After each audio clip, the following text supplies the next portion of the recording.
La Roche 2e reçoit Niort 12e. Sur le papier, le match semble largement à la portée des Lyonnais, pourtant battus au match aller.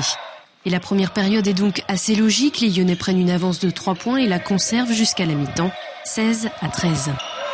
De retour sur le terrain, le rythme reste dans un premier temps le même, mais petit à petit, Niort réduit l'écart jusqu'à ce pénalty qui leur permet d'égaliser 25-25 à la 24e minute. Dès lors, les Lyonnais se battent sans réussir à revenir. 2 fois Thibault Larignon, le gardien lyonnais, empêche les Niortais de prendre de l'avance. Il faut de nouveau un pénalty pour relancer les compteurs. La Roche réplique rapidement, mais ensuite le gardien de Niort est un mur devant sa cage. Il permet aux siens de prendre 2 points d'avance. Les Lyonnais n'ont plus que 40 secondes pour égaliser. Ils y parviennent grâce à un doublé d'Arnaud Langevin dans une fin de match extrêmement tendue. À l'arrivée, le bilan est mitigé.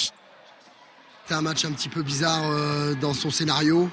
On a du mal à se faire violence au moment où le match il prend une tournure. On a du mal à le terminer. Enfin, on doit le conclure bien avant ces 5 dernières minutes. Après, je dirais que sur l'ensemble du match, on domine notre sujet. Et on ne doit jamais les laisser revenir.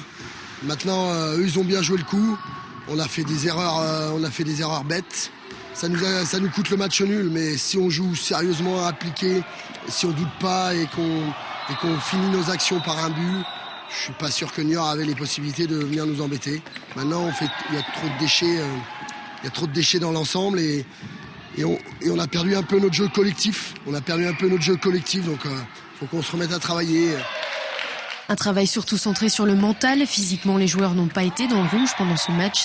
Mais jouer les premières places toute la saison met forcément une sorte de pression sur laquelle il n'est pas toujours facile d'avoir du recul. On a basé tout notre début de championnat sur des valeurs individuelles, sur des performances individuelles qui étaient bonnes.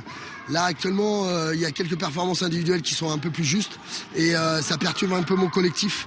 Les repères qu'on avait, on les a pu. Donc, il faut peut-être qu'on reprenne, qu'on retrouve d'autres solutions et qu'on laisse pas le match par rapport à des joueurs maîtres, mais qui pour l'instant manquent un peu de réussite.